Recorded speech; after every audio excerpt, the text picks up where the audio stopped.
I pushed open the glass door of the restaurant, my shoes clicking softly on the polished floor. I was dressed neatly, hair done, nails freshly painted, hoping for a quiet lunch, a moment to enjoy something normal, something ordinary. My heart, just a little hopeful, didn't know what was waiting for me.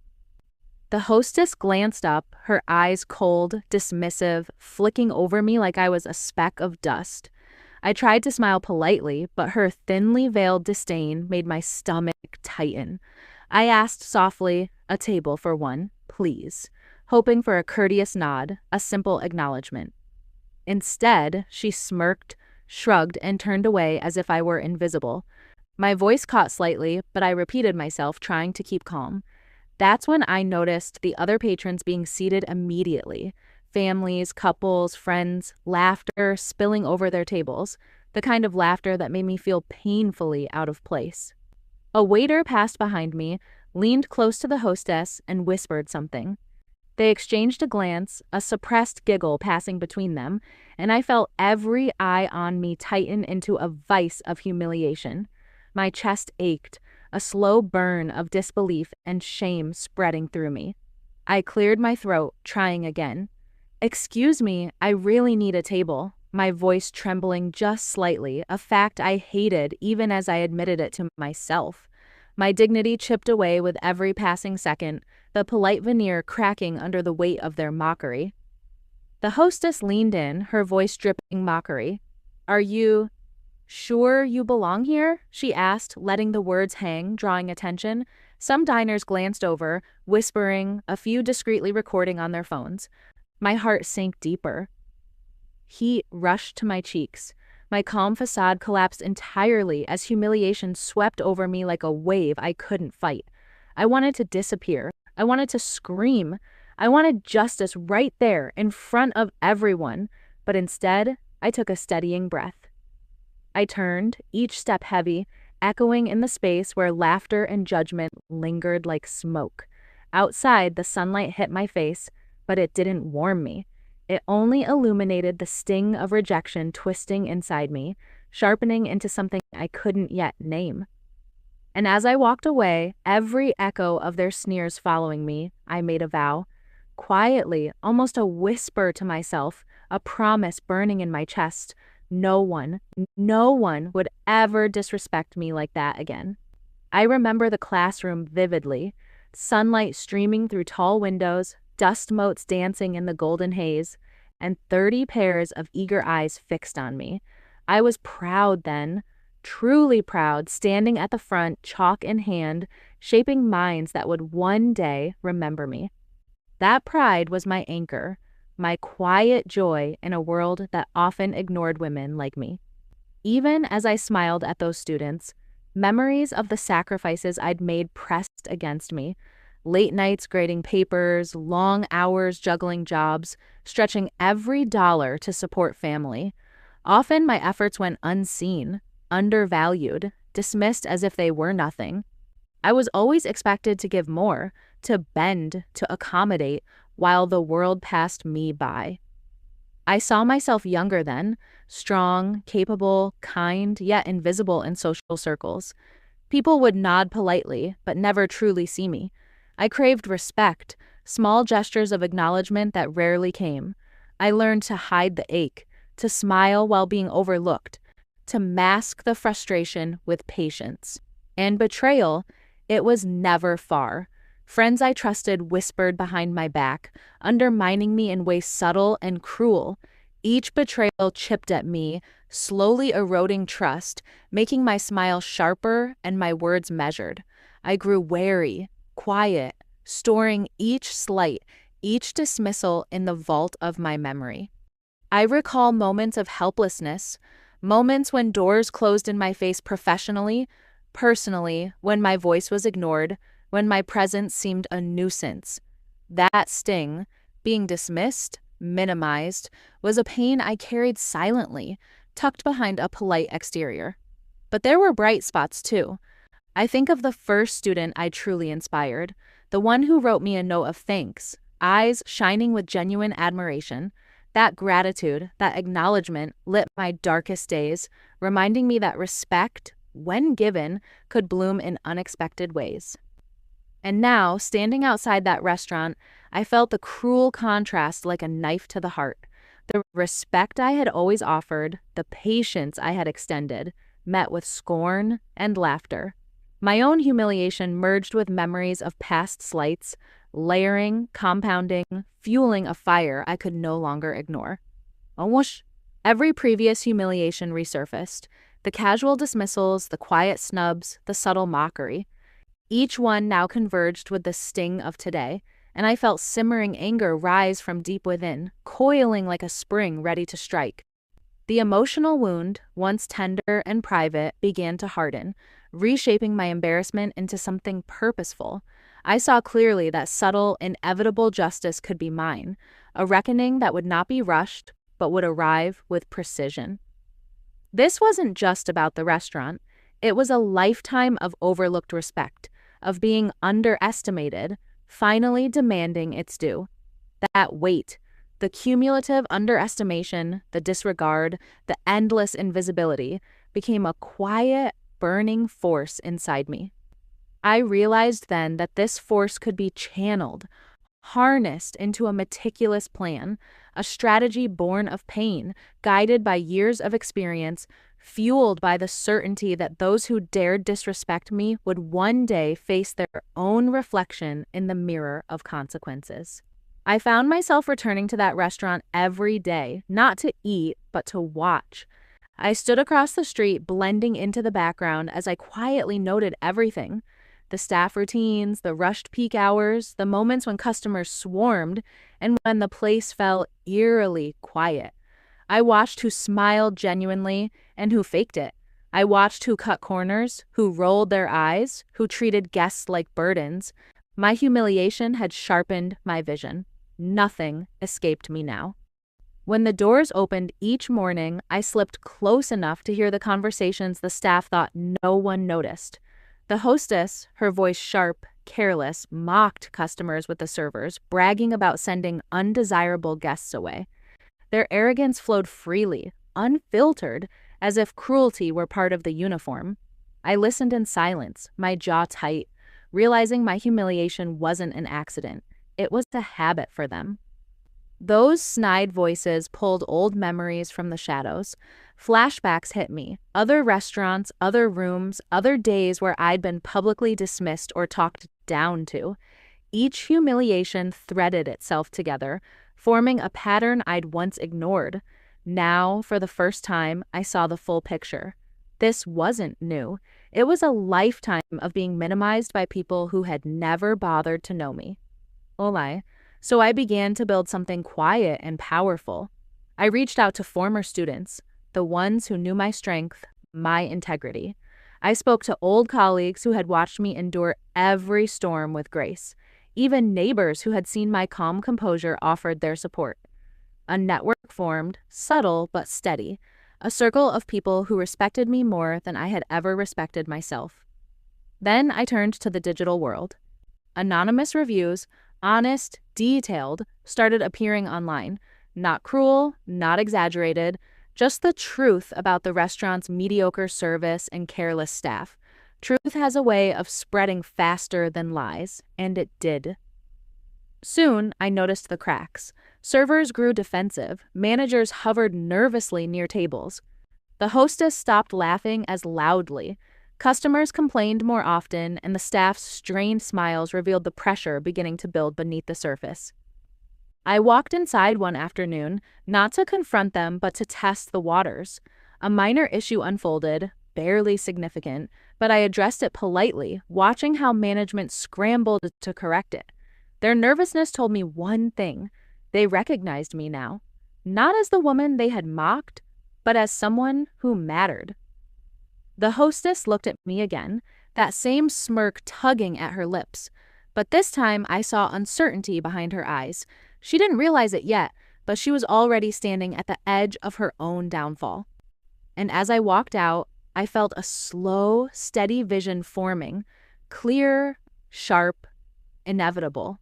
I could see the exact moment justice would unfold, a moment so public, so undeniable that every ounce of humiliation I'd endured would return to its rightful owner. The tension inside me tightened, not chaotic but controlled, vindication intertwined with patience. I wasn't rushing, I wasn't reacting, I was planning. Every step I took around that restaurant, every word exchanged, every silent observation, I calculated all of it. Each action built toward the confrontation I knew was coming. How? And when it arrived, it wouldn't be accidental. It would be justice meticulously earned. It was an ordinary afternoon when my phone buzzed, the message simple, casual almost, but its weight hit me like a lightning strike. An old student I had taught years ago had sent a note. They'd inherited a stake in the restaurant. I stared at the screen, disbelief mixing with a sudden rush of adrenaline. Authority, influence, indirect, yes, but mine now. A subtle leverage I had never imagined. Shock gave way to clarity. I could see the possibilities, the perfect alignment of past humiliation and present power. I arranged a visit under the guise of a casual reunion, a former mentor reconnecting with a student. My tone would be warm, light, but beneath it all simmered years of quiet planning. The moment my student greeted me, their smile genuine, their voice friendly, my heart raced. They had no idea of the storm I carried inside. This was it. Humiliation and opportunity had collided, and I stood poised on the edge of what would become my moment. I scanned the room and froze just slightly. There they were, the same staff, the same hostess who had mocked me, unaware that the rules had changed. The shift was subtle, invisible to them, yet I felt it like electricity under my skin. The power dynamic had shifted irrevocably, and I, for the first time, could savor it fully. A surge of vindication washed over me, past injuries and present possibilities merging into a cinematic clarity. Every smirk they had offered me in the past replayed in my mind, each one now powerless against the authority I indirectly wielded. My ex-student caught my eye, subtle recognition passing between us. In their glance, I saw respect, a quiet acknowledgement of my significance, of the role I had played in shaping their journey. That look alone, innocent yet potent, confirmed the perfect storm had formed. The stage was set. Every detail, every movement, every smile and glance, the groundwork for the reckoning I had envisioned so clearly was now in place. I breathed in slowly, letting the calm settle over me like a cloak. The quiet before the storm was intoxicating, every nuance etched into my memory. Soon, very soon, the humiliation of the past would meet the justice of the present, and I would savor the triumph that had been years in the making. I walked into the restaurant beside my ex-student, their presence steady, confident, utterly unaware of the storm they were helping me deliver. The moment we stepped inside, they lifted their voice just enough for the room to hear. "This is my special guest, my mentor, the woman who shaped everything I am." The words landed like a thunderclap. The hostess, that hostess, froze mid-step. Recognition crawled across her face slowly, too slowly. Her eyes widened, panic flickering through them, mixing with the shame she couldn't hide. She looked like she'd swallowed her own arrogance. My ex-student kept speaking, addressing the entire restaurant, their tone warm but sharp enough to cut. "If not for her, I wouldn't be standing here as the owner today. Every success I have comes from her guidance." The staff stiffened, patrons paused mid-bite. The same people who had once watched me get dismissed like a nuisance now saw everything flip, publicly, unmistakably. Whispers rippled through the room like a wave. I was guided to the best table in the center of the restaurant, a place of honor. Servers who once mocked others behind menus now approached me with cautious respect, water glasses trembling slightly in their hands. The air shifted around me, deference where there had been contempt.